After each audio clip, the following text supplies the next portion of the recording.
Bonjour, je m'appelle Chris Hine et je travaille à Valley à Sudbury. Je suis ici aujourd'hui pour vous parler au sujet de la santé et sécurité au travail pour les jeunes travailleurs. Ça fait un peu plus que 21 ans que je travaille à Inco et Valley. Donc je suis là depuis un bon bout de temps. J'ai environ 25 ans de connaissances en santé et sécurité d'accumuler. Et je vais vous dire comment je les ai acquises. Il y a toutes sortes de dangers que je voyais quand j'étais un jeune travaillant, comme des surfaces glissantes, travailler avec des machines, ainsi que travailler dans des endroits souterrains et avec la chaleur extrême. Le risque d'être brûlé ou écrasé était présent à tous les jours. J'ai été chanceux de travailler avec des gens qui étaient très conscients de la santé et sécurité. Je me disais toujours que j'allais être aussi conscient de ces choses quand je grandissais. Et c'est pour ça que je suis ici aujourd'hui, pour partager mes connaissances avec vous.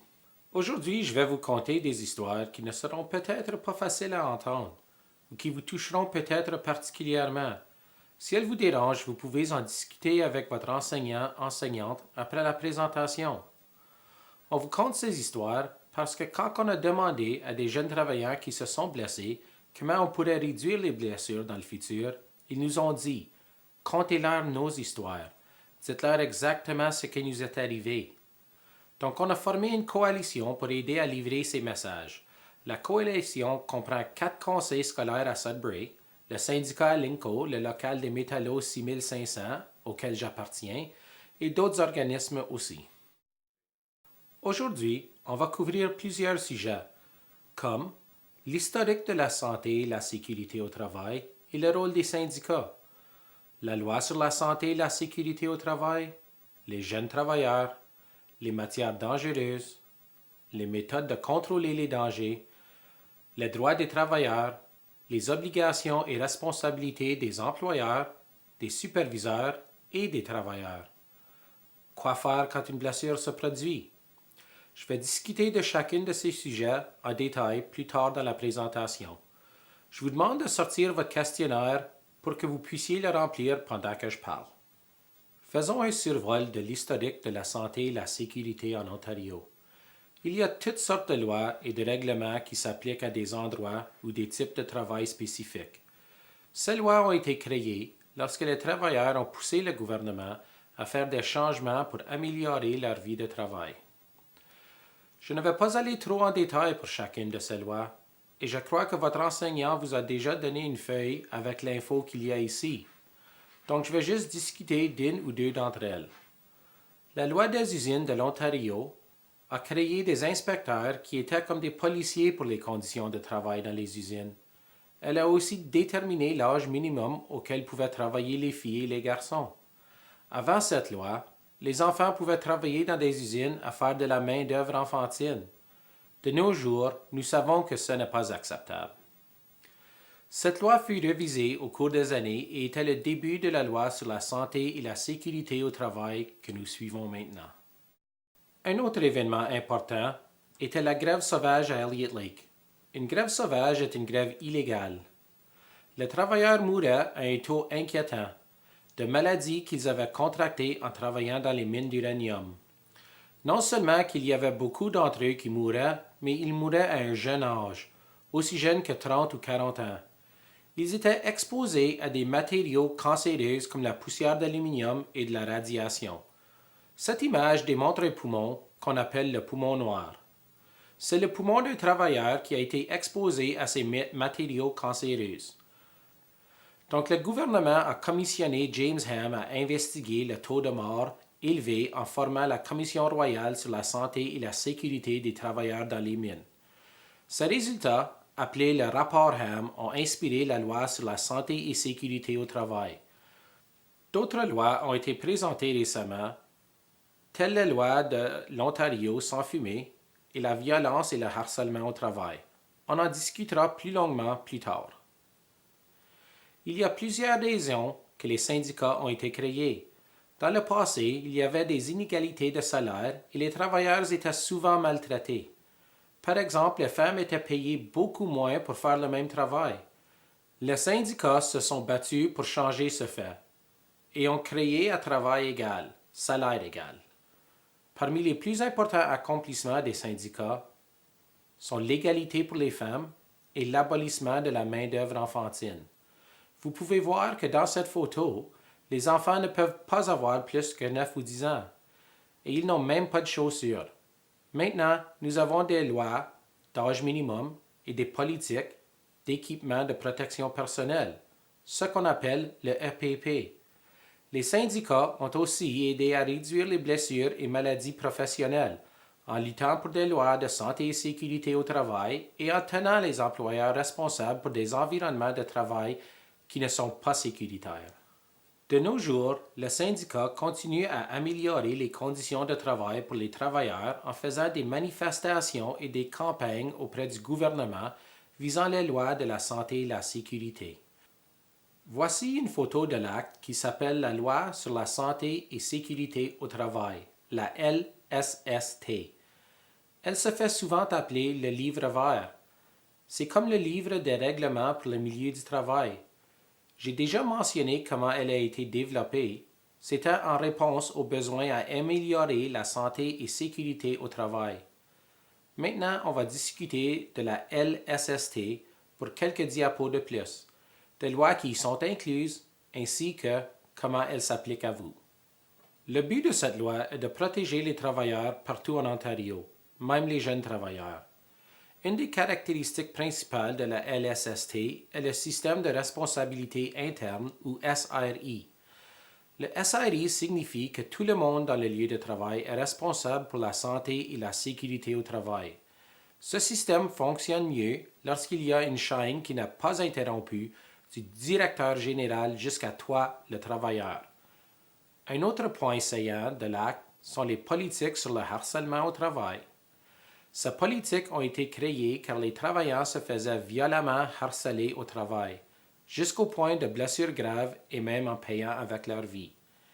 Essentiellement, l'harcèlement est défini comme tout commentaire ou comportement dans le milieu de travail qui n'est pas apprécié. L'harcèlement inclut des choses comme des commentaires non voulus, des blagues racistes ou sexistes, des images inappropriées, l'intimidation, tout contact physique, ainsi que des remarques au sujet de l'apparence ou de la vie personnelle de quelqu'un. Cette définition inclut une grande gamme de choses, mais veut essentiellement dire que personne ne peut être mis tellement mal à l'aise au travail qu'il ou elle doit quitter. Une autre caractéristique de la LSST est le SYNDUT, qui est le système d'information sur les matières dangereuses utilisées au travail. Je vais en parler tantôt. Il y a d'autres lois qui aident à protéger les travailleurs, telle la loi canadienne sur les droits de la personne, ainsi que la Code des droits de la personne de l'Ontario. La loi sur le nombre d'emploi en est une autre importante. Elle détermine les standards pour les salaires, tels combien tu fais de l'heure et quand tu fais des heures supplémentaires, le maximum d'heures que tu peux travailler dans une journée ou une semaine, et quelles journées sont des jours fériés, et si tu les as en congé ou non. Il y a aussi la loi sur la sécurité professionnelle et l'assurance contre les accidents du travail, qui s'applique si tu es blessé au travail et tu ne peux plus travailler. Ensuite, il y a des politiques de l'employeur et les politiques d'harcèlement spécifiques à chaque lieu de travail individuel. Donc, il y a plusieurs lois qui sont en place pour vous protéger au travail. C'est votre responsabilité de connaître ces lois et de les suivre. Même avec toutes ces lois pour te protéger, il y a encore plusieurs dangers auxquels tu dois être conscient, dépendant du lieu où tu travailles. Des accidents peuvent arriver n'importe quand. C'est pour cela qu'on les appelle des accidents. Des fois, ce sont les petites choses dans ton environnement qui peuvent te blesser. Ce n'est pas toujours une grosse roche qui tombe sur toi. Ça peut être quelque chose de petit, comme une charge électrique qui est sur ton corps, comme quand tu te lèves de ta chaise et tu donnes un choc à quelqu'un. Laissez-moi vous donner un exemple. Un jeune travailleur qui s'appelle Sean. Sean avait une charge électrique sur son corps et quand il est venu pour ouvrir des produits chimiques avec lesquels il travaillait, l'étincelle a allumé les produits chimiques et a brûlé comme 97% de son corps. Il est mort à l'hôpital 3 jours plus tard. C'était seulement son 3e jour de travail. Des choses comme ça peuvent arriver si on n'est pas au courant de tous les dangers qui nous entourent. Donc je vais vous montrer une vidéo pour démontrer comment c'est facile de ne pas être conscient de quelque chose lorsqu'on ne porte pas attention. Voici l'idée. Disons que je suis un producteur de films qui vient et te dit « Je vais te donner 500$ si tu peux me donner le nombre exact de passes que fait l'équipe blanche dans la vidéo. » Ne t'inquiète pas de l'équipe noire. Fais juste compter le nombre de passes de l'équipe blanche. Vous êtes prêts? Je vais vous jouer la vidéo.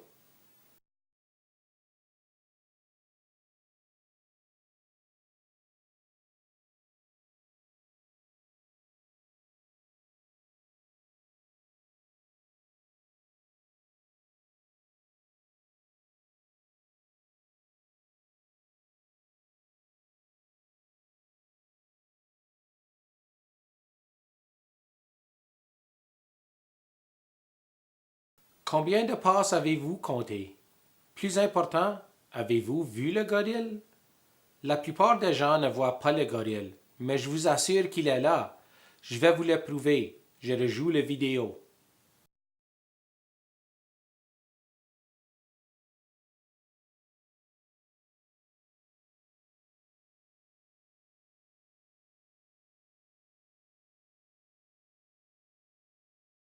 Le gorille marche tout le long de l'écran, arrête au milieu, frappe sa poitrine et continue.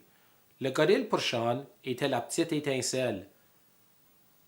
Vous autres, vous n'avez pas vu le gorille et Sean n'a pas vu la petite étincelle parce que vous faisiez exactement ce que le patron vous a demandé de faire.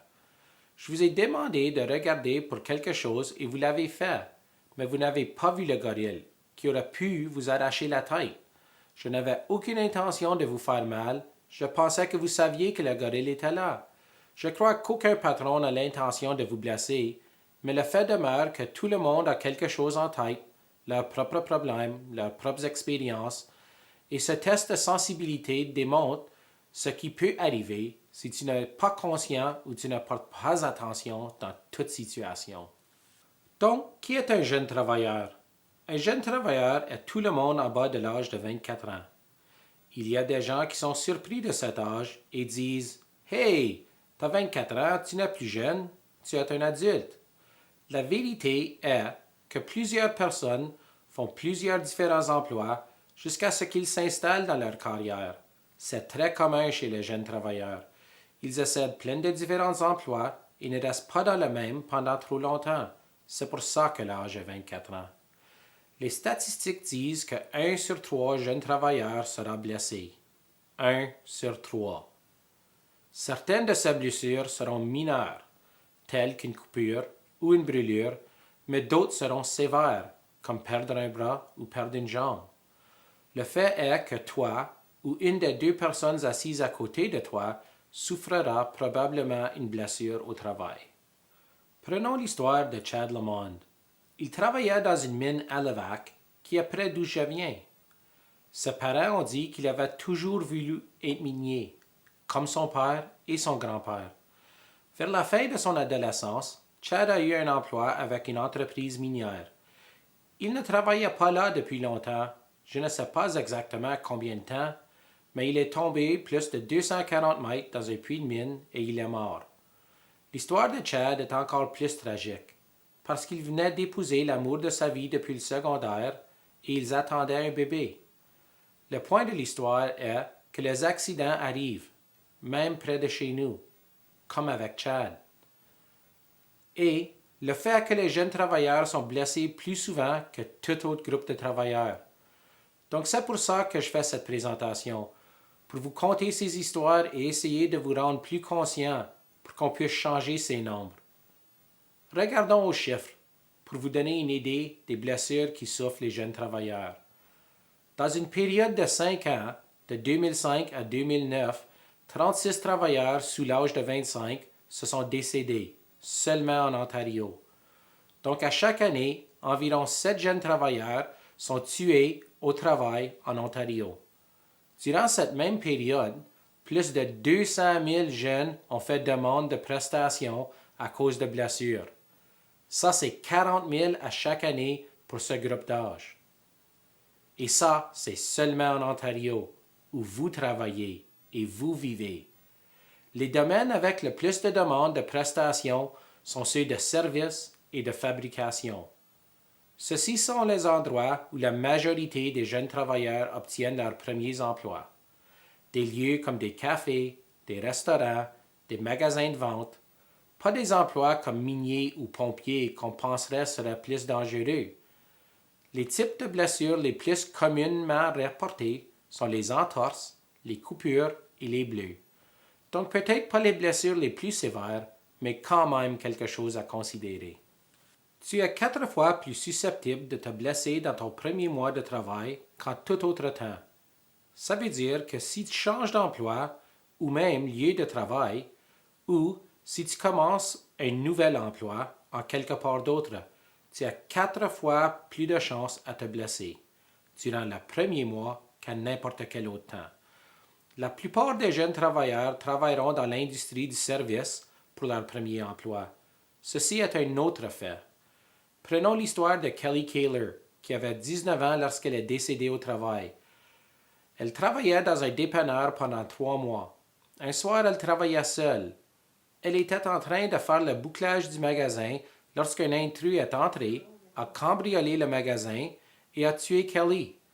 Vous pensez peut-être que des emplois en fabrication, construction ou transport sont plus dangereux. Mais la réalité est que c'est le secteur du service, des emplois comme aide en enseignant, vendeur, travailleur dans un restaurant, où tu es plus susceptible à te faire blesser. Je vais vous donner des exemples. Les gens qui travaillent avec des bambins peuvent se blesser le dos à force de ramasser des enfants la journée longue. Les gens qui travaillent dans des restaurants peuvent glisser et tomber, ou se couper ou se brûler en travaillant dans la cuisine ou la salle à dîner. Les types de blessures les plus communs sont les commotions cérébrales, les brûlures, torsades, foulures, coupures, contusions, ainsi de suite.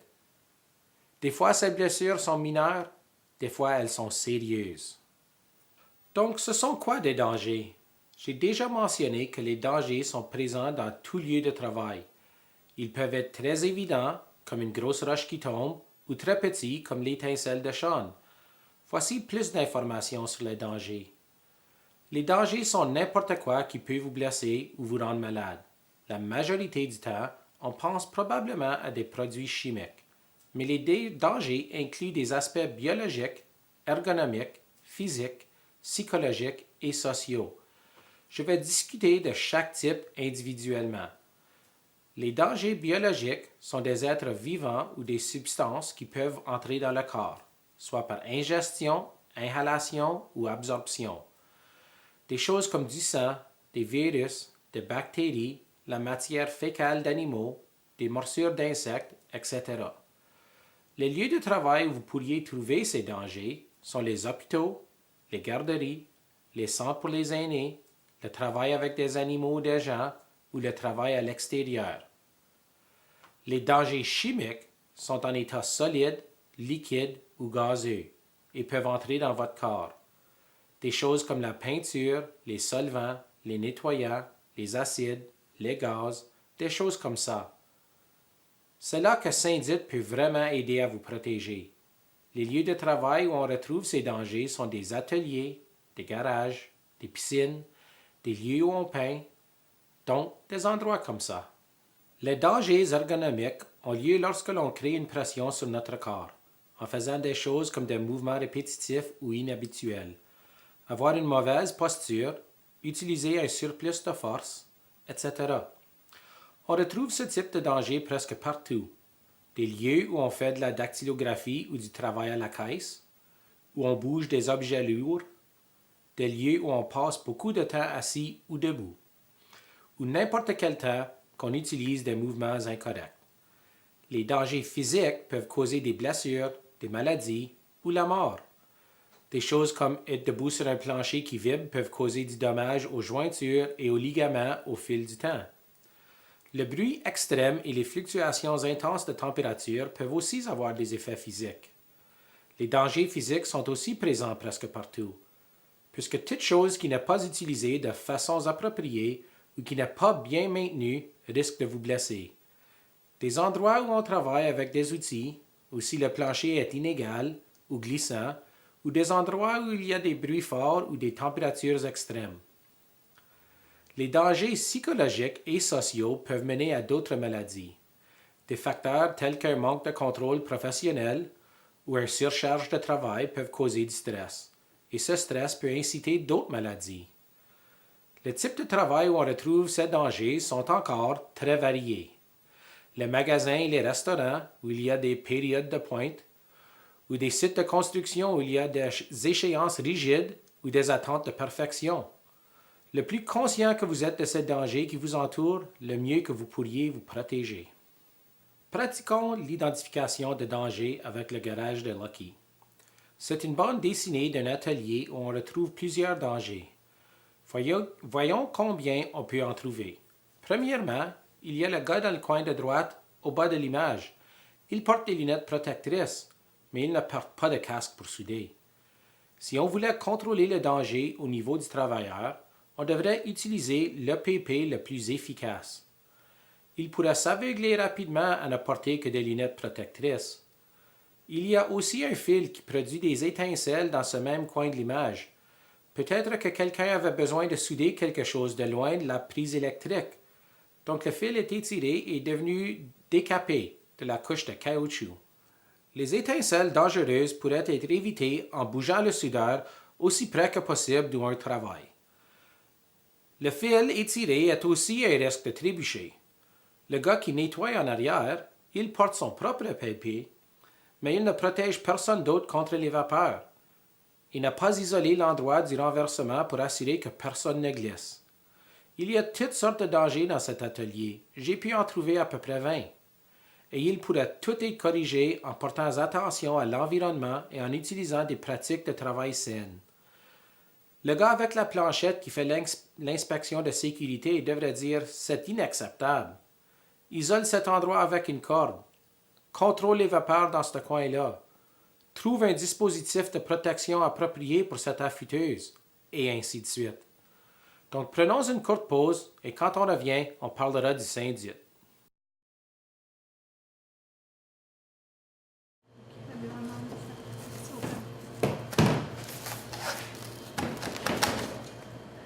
Bienvenue à une cuisine commerciale. Comme vous voyez, c'est un endroit très occupé avec beaucoup de bruit, des appareils industriels, des malaxeurs et des friteuses, ainsi que de l'huile et de l'eau bouillante. Ils utilisent des détergents caustiques et des désinfectants poisonneux, ainsi que du TSP pour nettoyer. Si vous ne savez pas ce que tout cela veut dire, vous êtes pareil comme tous les nouveaux travailleurs dans ces endroits. Le syndic va vous montrer comment identifier et contrôler les hasards. Prenons un regard. Donc maintenant, on va discuter du syndic. Le syndic, c'est le système d'information sur les matières dangereuses utilisées au travail. On en a déjà discuté un peu et je vous ai dit que c'est une partie très importante de la sécurité au travail. Syndic, c'est le standard canadien pour communiquer les dangers. Cela veut dire que le système est pareil en Alberta qu'en Ontario. Cela assure que tout le monde a les mêmes informations. Ce système requiert que les produits utilisés dans les lieux de travail aient des étiquettes d'avertissement, des fiches signalétiques et des programmes d'éducation et de formation pour les travailleurs. Quand tu vois un de ces symboles, tu devrais penser « Wow, il faut que je fasse attention avec ce produit ». Tu utilises ce symbole pour identifier quelle sorte de produit tu utilises et pour obtenir l'info que tu as besoin pour travailler de façon sécuritaire.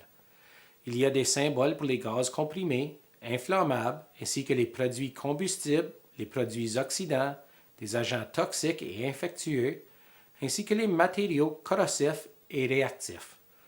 Donc, quand tu vois ces symboles, tu sais qu'il y a quelque chose qui se passe avec ce produit. Voici ce qu'un contenant d'un produit syndic va avoir l'air. Il va y avoir une bordure hachée dans une couleur qui contraste bien avec la couleur de fond, habituellement rouge ou noir. L'étiquette du fournisseur sera en français et en anglais afin d'assurer que n'importe qui au Canada puisse la comprendre. Aussi, l'étiquette doit fournir des informations au sujet du produit avec une fiche signalétique pour que tu puisses savoir quoi faire dans une situation d'urgence, ainsi comment l'utiliser et l'entreposer. Certains produits peuvent avoir des effets nocifs sur ta santé, ou même causer la mort. Prenons ces 3 exemples. Le premier symbole indique un poison. L'exposition peut causer des effets négatifs immédiats et sérieux sur ta santé, tels des brûlures ou un coma si le produit touche ta peau ou est inhalé. Tu pourrais voir ce symbole sur des choses comme des détergents ou des engrais chimiques. Le deuxième symbole est toxique. Être exposé à ce produit peut causer d'autres effets nocifs à long terme, tels que le cancer ou des problèmes reproductifs. Ce symbole se retrouve sur des produits comme des peintures ou des produits qui contiennent du plomb. Le troisième symbole indique un produit réactif. Ces produits pourraient avoir des réactions inattendues. Ils peuvent réagir avec la chaleur ou la lumière, comme ce qui est arrivé avec Sean. Ce symbole se retrouve sur des choses comme le chlore et des peroxydes organiques. Si le produit est extrêmement réactif ou toxique, tu veux savoir quoi faire avant une situation d'urgence. Si un acide touche ta peau, tu dois savoir si tu devrais le rincer avec de l'eau ou non. Tu peux mettre de l'eau sur certains acides, tandis que d'autres acides réagissent davantage lorsqu'ils viennent en contact avec de l'eau. Quand tu as de l'acide sur ta peau, ce n'est pas le bon temps de le découvrir. Et il se peut que ce ne soit pas toi qui as un accident avec le produit. Ça pourrait être ton ami qui a de l'acide sur lui ou elle. Il est aussi important dans ce cas que tu saches quoi faire avec ce produit pour que tu puisses agir de la bonne façon. Syndic te donne l'information que tu as besoin pour faire de façon sécuritaire et efficace. Cette image démontre les 3 façons que l'on peut contrôler les dangers. Dans l'image, des vapeurs émanent d'un réservoir dans l'atelier. Disons que tu as des maux de tête durant la journée. Il y a différentes façons à contrôler ce danger. Comme superviseur, je peux t'approcher et dire « Oh, tu as des maux de tête? Voici un respirateur que tu peux porter.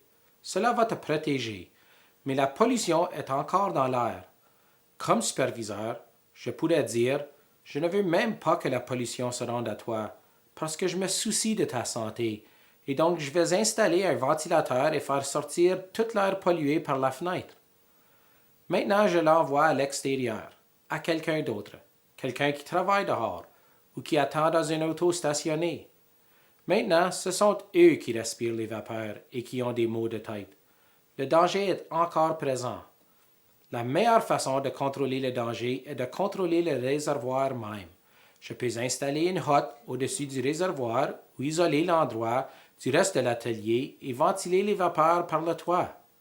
Parfois, tu n'as pas l'option de contrôler le danger à la source. Dans ce cas, la meilleure option est de fournir de l'EPP aux travailleurs ou utiliser des ventilateurs qui arrêtent le danger de se rendre jusqu'aux autres travailleurs. La meilleure façon de contrôler le danger est toujours à sa source. Voici une bande dessinée d'un restaurant qui sert d'exemple additionnel de contrôle de danger. Plusieurs jeunes travailleurs travailleront dans un restaurant pour leur premier emploi. Cette travailleuse est en train de frire des frites ou des pépites de poulet ou quelque chose comme ça. Si elle sort la nourriture du congélateur et la place directement dans le panier de friture, il y a des chances que des petits morceaux de glace ou des chapelures tomberont par terre, rendant la surface glissante. Donc le plus grand danger ici est un plancher glissant. Donc Jen contrôlera le danger à sa source. Elle secouera le panier par-dessus un bol afin d'assurer que les miettes et la glace ne tombent pas par terre. Donc elle contrôle très bien le danger directement à la source. Maintenant, les chances sont bonnes que des morceaux de glace tomberont par terre. C'est dans cette situation que l'on implémente ce qu'on appelle des contrôles opérationnels. Donc pour contrôler le danger entre la source et le travailleur, les travailleurs sont censés balayer et laver les planchers pour les garder propres. Disons que les travailleurs sont censés faire cela à chaque heure. Ceci s'appelle des politiques de travail sécuritaires ou des procédures. Contrôler le danger entre la source et le travailleur n'est pas aussi efficace que d'arrêter le danger à sa source. Mais ça aide quand même à réduire les chances de glissade et chute si ces pratiques de travail sécuritaires sont suivies de façon appropriée. Plusieurs employeurs dans les restaurants obligent leurs employés à porter des chaussures antidérapantes, comme forme de EPP. Tu peux acheter ces chaussures à plusieurs places comme Walmart ou Marks.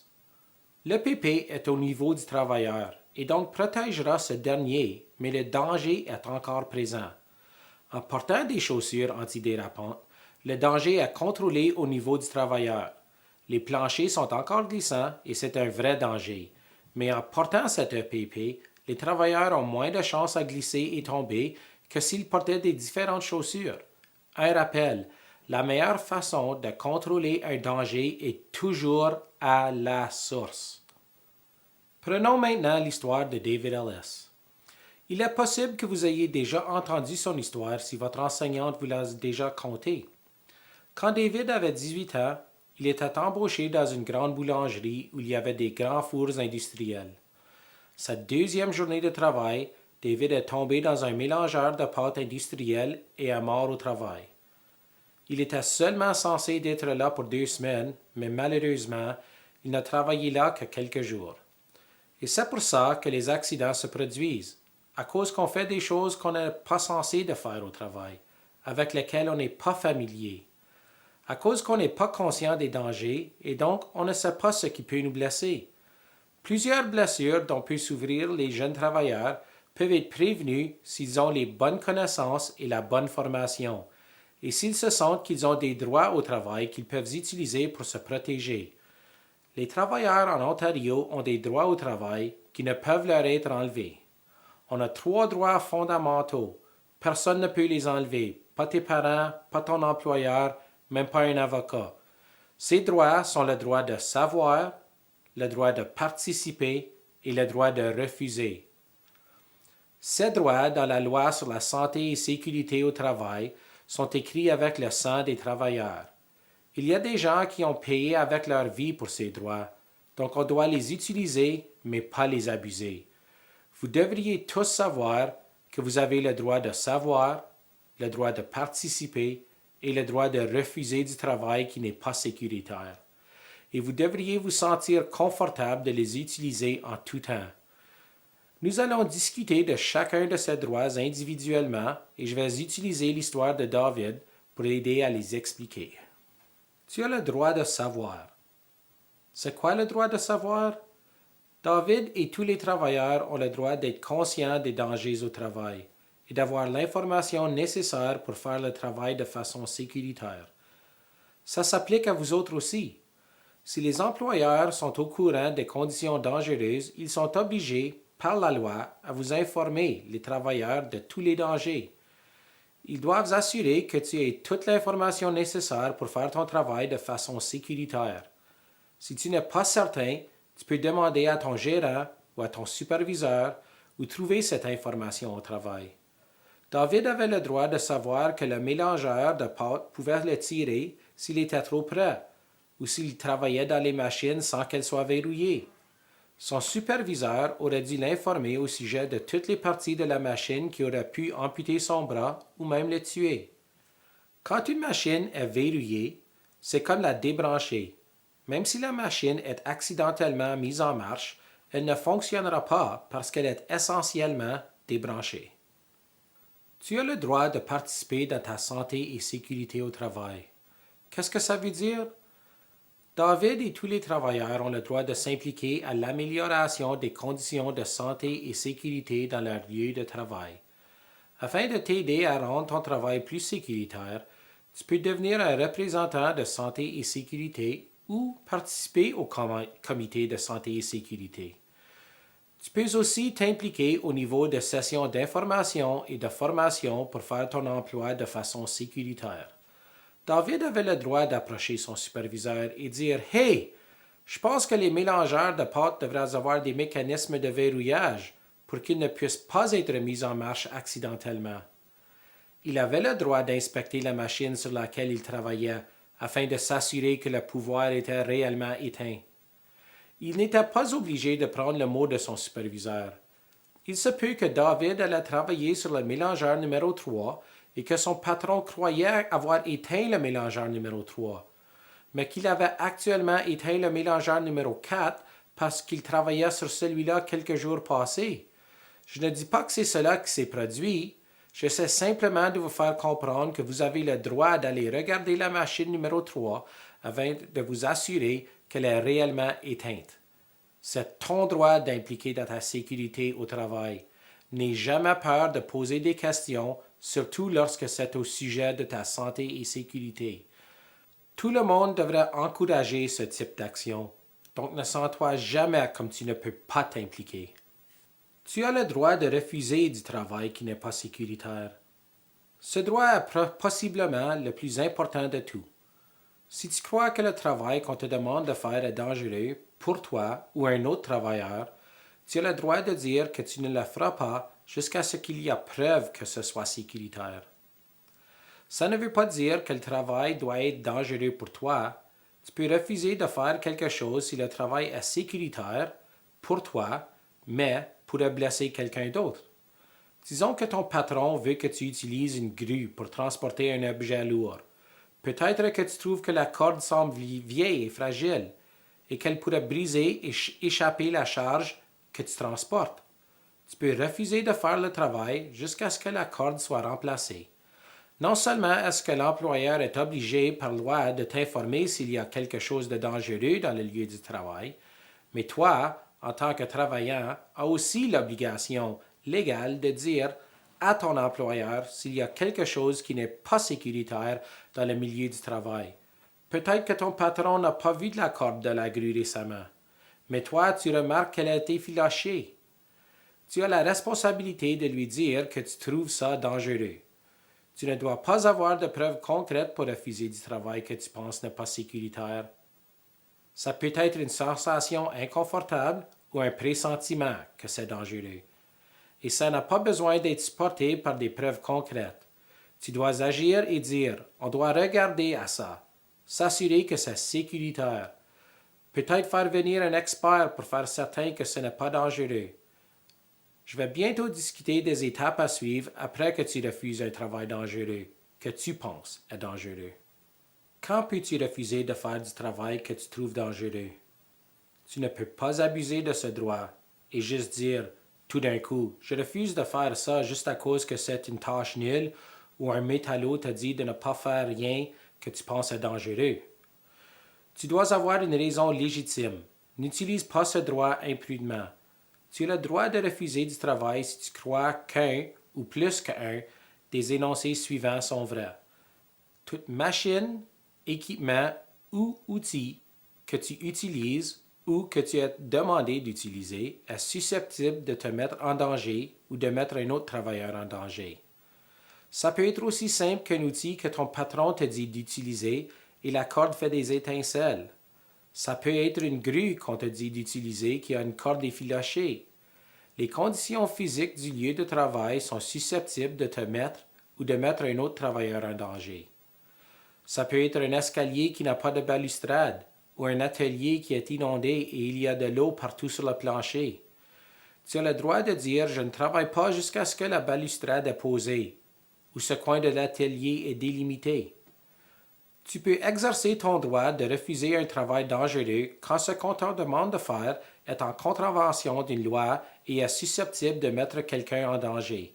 Cela peut être de travailler à une certaine hauteur sans harnais de sécurité ou conduire un véhicule d'entreprise sans permis ou sans assurance. Des exemples de travail dangereux sont utiliser une machine ou un outil sans avoir eu de formation, utiliser le mauvais outil pour une tâche ou une machine sans protection, entrer dans des espaces qui n'ont pas été désignés comme sécuritaires, lever un objet qui est trop lourd. Nous avons trouvé que les jeunes travailleurs ont de la difficulté à informer quelqu'un lorsqu'ils ne sont pas certains d'un travail quelconque. Je vais discuter du processus de refus du travail en utilisant l'exemple de Brent, un jeune travailleur qui travaille à un terrain de golf pour la première fois. Le premier droit des travailleurs est le droit d'être informé au sujet de tous les dangers liés à l'emploi. Comme nouveau travailleur, le patron dit à Brent d'appliquer des pesticides sur le gazon. Après avoir atomisé les pesticides pour un bout de temps, il trouve qu'il commence à tousser. Il n'est pas certain si les produits sont dangereux à inhaler et pense qu'un respirateur pourrait rendre son travail plus sécuritaire. Il mentionne cette opinion à son superviseur, mais ses soucis sont ignorés. Donc les travailleurs ont le droit de connaître tous les dangers auxquels ils peuvent être exposés. Ceci veut dire qu'ils ont le droit à la formation et à l'information au sujet de l'équipement, les machines, les conditions de travail et les matières dangereuses. Le prochain droit des travailleurs est le droit de participer. Brent a déjà exercé son droit de participation en suggérant qu'il pourrait utiliser un respirateur quand il atomise le gazon. Il sait qu'il peut refuser d'utiliser les pesticides, basé sur son pressentiment qu'ils pourraient nuire à sa santé. Mais c'est son premier emploi et il ne veut pas le perdre. Donc il décide de copier l'information de l'étiquette du contenant pour vérifier à l'Internet plus tard. De cette façon, il a plus d'informations à présenter au comité de santé et sécurité si nécessaire. Les travailleurs ont le droit de participer au processus d'identifier et résoudre des inquiétudes de santé et sécurité.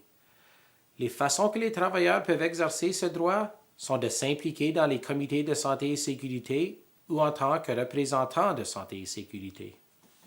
Les travailleurs ont le droit de refuser du travail qu'ils croient dangereux, soit pour eux ou un autre travailleur. Quelques jours après que Brent a copié l'information de l'étiquette des pesticides, son superviseur lui demande encore de les appliquer. Brent refuse de le faire jusqu'à ce qu'on lui fournisse de l'EPP approprié, tel qu'un respirateur et un uniforme. Quelles sont les prochaines étapes pour Brent? Je vais en discuter prochainement. Donc, qu'arrive-t-il quand tu refuses de faire du travail qui n'est pas sécuritaire? Je vais vous dire le processus, mais vous ne devez pas mémoriser les étapes. Je vais simplement vous les montrer pour que vous soyez au courant de ce qui se passe typiquement. Si tu dois refuser une tâche dangereuse au travail, ton représentant de santé et sécurité t'aidera avec les démarches. Donc, n'essaie pas de te souvenir de toutes les étapes. Le travailleur refuse du travail qui pourrait nuire à sa santé ou sa sécurité. Non, je ne veux pas utiliser les pesticides jusqu'à ce que je reçoive l'information complète. Donc le travailleur informe son superviseur ou son employeur qu'il refuse la tâche et le représentant de santé et sécurité est convoqué. Ensuite, les trois, le superviseur, le travailleur et le représentant, évaluent la situation. Si les trois sont d'accord que la tâche est dangereuse pour le travailleur, l'employeur corrige la situation et le travailleur retourne au travail.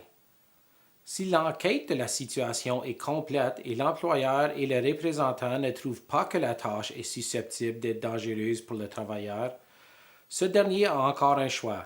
Il peut accepter que la tâche n'est pas dangereuse et retourner au travail, ou il peut être en désaccord et un inspecteur du ministère du Travail est appelé à faire enquête. Si l'inspecteur du ministère est appelé, il va enquêter la situation avec le travailleur, le superviseur et le représentant de santé et sécurité. L'inspecteur va décider si la tâche est dangereuse ou non. Si la tâche est susceptible de mettre le travailleur en danger, une action correctrice est prescrite. Si la tâche n'est pas susceptible d'être dangereuse pour le travailleur, ce dernier retourne au travail. Ce processus peut sembler compliqué, mais la majorité, environ 98%, de tous les refus du travail sont résolus à la première étape du processus. Habituellement, tout le monde arrive à une solution pour que le travailleur puisse retourner au travail. C'est rare qu'un inspecteur du ministère du Travail doive être impliqué. Maintenant, nous allons prendre une autre courte pause et quand on revient, on va jouer le jeu des devoirs. On a discuté du fait que les travailleurs, les superviseurs et les employeurs ont des responsabilités au travail. Ce qu'on va faire, c'est vous séparer en groupes. Chaque groupe aura un paquet de cartes sur lesquelles on retrouve des responsabilités. Vous allez travailler ensemble pour décider qui est responsable pour chacune de ces choses.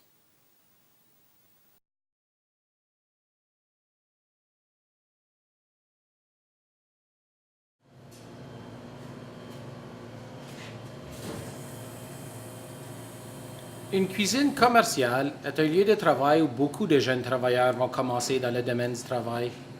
Savez-vous qu'il y a beaucoup de dangers dans une cuisine, tels que des planchers glissants, l'huile brûlante, etc.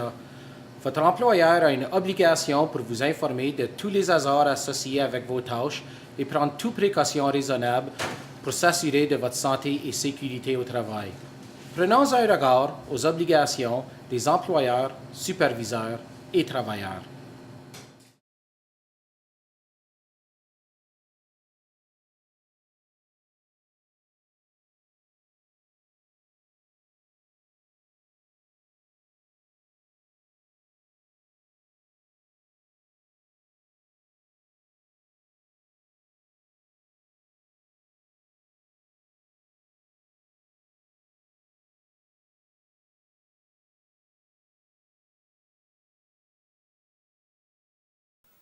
D'après la loi sur la santé et la sécurité au travail, les employeurs ont un grand nombre d'obligations légales. Voici certaines de leurs responsabilités dans le milieu du travail. Ils doivent fournir et maintenir tout équipement, matériel et appareil protecteur afin d'assurer qu'ils sont utilisés d'après les règlements. Ils doivent former, informer et superviser leurs travailleurs afin de protéger leur santé et leur sécurité. Ils doivent assigner des personnes compétentes comme superviseurs. Ils doivent donc assurer qu'ils embauchent des superviseurs qui sont bons à leur emploi et non seulement des gens qui s'entendent bien avec tout le monde. Ils doivent informer les travailleurs de tout danger dans le milieu de travail et former le travailleur à utiliser tout équipement, outils ou matériel. Ils ne doivent pas embaucher des travailleurs qui sont sous l'âge légal ou permettre à des mineurs à approcher le lieu du travail. Ils doivent prendre toute précaution raisonnable dans les circonstances afin de protéger le travailleur. Ils doivent afficher une copie de la loi sur la santé et sécurité au travail, ainsi que tout matériau qui explique les droits et responsabilités des travailleurs dans le milieu du travail. Ce sont les responsabilités de l'employeur ou le propriétaire de l'entreprise. D'après la loi sur la santé et la sécurité au travail, les superviseurs ont plusieurs obligations légales. Voici quelques-unes de leurs responsabilités dans le milieu du travail. Ils doivent s'assurer que les travailleurs utilisent leur équipement et le PP requis par l'employeur, et ils travaillent dans le cadre de la loi sur la santé et sécurité au travail. Ils ne peuvent pas simplement te dire de faire quelque chose, comme porter ton EPP. Ils doivent s'assurer que tu le portes et te voir le porter. Ils doivent fournir aux travailleurs des instructions écrites telles que prescrites. Dans certains endroits, il y a des instructions qui doivent être suivies afin d'assurer que les tâches sont bien faites et de façon sécuritaire. Ces instructions doivent être fournies par les superviseurs. Ils doivent informer les travailleurs de tous dangers actuels ou potentiels à la santé et la sécurité du travailleur. Ils doivent prendre toute précaution raisonnable dans les circonstances afin de protéger le travailleur. Ce sont les tâches des superviseurs. D'après la loi sur la santé et la sécurité au travail, les travailleurs ont aussi plusieurs obligations légales. Voici certaines de leurs responsabilités dans le lieu du travail. Ils doivent utiliser ou porter tout équipement, appareil ou vêtements protecteurs requis. Si tu travailles dans une épicerie et tu es censé de porter un vêtement réfléchissant lorsque tu vas chercher les chariots, tu dois porter le vêtement en question. Ils doivent signaler tout danger, l'absence de matériel ou infraction de la LSST à un superviseur ou employeur. Ils ne doivent pas enlever un appareil de protection exigé ni empêcher son fonctionnement. Peut-être qu'il y a une scie dont le dispositif de protection reste pris. Tu ne peux pas dire « Ah, ça reste toujours pris et ralentit le travail » et ensuite l'enlever. Ils ne doivent pas jouer des tours, prendre part à des concours, à des tours de force ou à des courses inutiles, ni se comporter de façon violente ou turbulente. Vous voyez que le système interne de responsabilité est présent dans le sens de responsabilité des devoirs des employeurs, superviseurs et travailleurs, qui sont interreliés et se complimentent les uns les autres pour rendre tout le monde redevable et responsable pour la santé et sécurité au travail. D'après la loi sur la santé et la sécurité au travail, le comité mixte sur la santé et la sécurité au travail a les pouvoirs suivants. identifier les dangers dans le milieu du travail, obtenir de l'information de l'employeur et de la CSPAT, faire des recommandations à l'employeur et de consulter au sujet d'évaluations effectueuses dans le milieu du travail, faire enquête sur les refus de travail et les accidents graves. Donc, si un d'entre vous trois est susceptible d'être blessé au travail, est-ce que vous savez quoi faire quand ça arrive? Nous allons le découvrir. Que fais-tu si tu te blesses? Tu dois signaler l'accident à ton superviseur. Tu dois te présenter à la station de premiers soins immédiatement. Tu dois informer un membre du personnel formé en premiers soins. Tu dois quitter le lieu du travail si ta blessure requiert de l'attention médicale à l'hôpital ou chez le médecin. Tu ne dois pas essayer de finir ta journée de travail parce que tu veux être payé ou tu penses que tu vas avoir l'air ridicule si tu cherches de l'aide. Tu dois aussi signaler l'accident à l'enseignant responsable de ton stage coop et remplir un rapport d'accident du conseil scolaire et déposer une demande d'indemnisation à la CSPAT dès que possible. Ton superviseur a aussi des responsabilités. Il doit fournir des premiers soins conformément aux pratiques standards. Il doit avoir reçu la formation nécessaire et être apte à administrer les premiers soins. Il doit consigner avec exactitude l'incident et les premiers soins administrés. Ensuite, il doit prendre les mesures nécessaires pour éviter d'autres incidents. L'employeur doit organiser le transport au traitement médical. Il peut te conduire, contacter un taxi ou appeler une ambulance si nécessaire. L'employeur doit débourser les fonds pour le transport et doit payer la pleine journée de salaire au travailleur. Il doit aussi identifier la cause de la blessure ou la maladie et garder un record de toutes les étapes prises pour corriger le problème. Ensuite, il doit déposer un avis de lésion ou de maladie, formulaire 7, au CSPAT. Joue ton rôle dans la santé et sécurité au travail. Quand tu débutes ton stage coop, tu dois penser sécurité en premier tout le temps. Tu dois être alerte tout le temps, chaque fois que tu commences un nouvel emploi ou changes de poste. Tu dois signaler des conditions dangereuses. Tu es peut-être au courant d'un danger à ton placement. Peut-être que certaines portes ferment brusquement ou un dispositif de protection ne fonctionne pas bien. Et peut-être que moi je ne le sais pas. Si tu ne signales pas le danger, je pourrais me fouler la cheville ou m'amputer un doigt. Et chaque fois que tu me vois boiter ou tu vois mon doigt manquant, tu vas te souvenir de ça pour le reste de ta vie. Tu dois te vêtir de façon sécuritaire pour travailler. Si tu as un emploi à l'épicerie à récupérer les chariots, tu dois porter des vêtements réfléchissants. Tu dois être alerte au danger. Sois toujours conscient de ton environnement. Si tu sais que les pièces mobiles d'une machine doivent être lubrifiées, tu devrais développer l'habitude de vérifier le plancher pour des endroits glissants. Des choses comme ça. Tu dois connaître les procédures d'urgence. Tu dois savoir quoi faire en cas d'urgence. Si l'alarme à feu sonne, tu dois savoir quoi faire et où aller. Il n'est pas probable que tu devrais éteindre le feu, mais s'il y a des procédures d'urgence, tu dois savoir quoi faire avant qu'une urgence se produise. Tu dois signaler toute blessure, il le faut. Tu ne dois pas les cacher. Cela ne peut qu'avoir des répercussions catastrophiques. J'espère que mon message est très clair. Votre santé et sécurité doivent être votre première priorité. Vous avez vu que tout le monde joue un rôle très important dans la santé et sécurité des jeunes travailleurs. Les employeurs, superviseurs, syndicats et gouvernements. Mais à la fin de la journée, c'est toi, le jeune travailleur, qui a le plus d'effet sur ton bien-être. Votre décision d'apprendre et utiliser les outils qu'on vous a présentés vous donnera la chance d'avoir une carrière enrichissante. Je m'appelle Chris Hine. Soyez un employé modèle pour les autres et s'il vous plaît, travaillez sain et sauf. Merci.